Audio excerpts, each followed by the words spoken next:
দেশ এবং দেশের বাইরে থেকে যারা জানছেন এবং দেখছেন সকলকে অনেক শুভেচ্ছা এবং অভিনন্দন।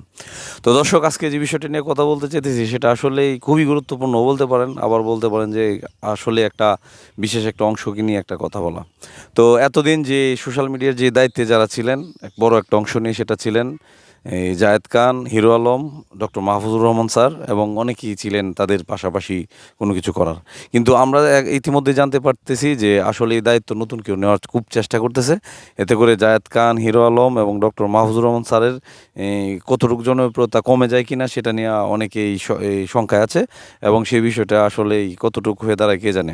সেই নামটি হচ্ছে মিষ্টি জান্নাত। উনি চাইতেছেন যে জায়েদ খান এবং হিরো আলম ভাই এবং তাদের সাথে একটা সহকর্মী হিসেবে বিভিন্ন স্টেজ শো, এরপরে বিদেশে বিভিন্ন ফিতা কাটা, তারপরে উদ্বোধনের কোনো কিছু করার জন্য উনিও খুব আগ্রহ প্রকাশ করছেন।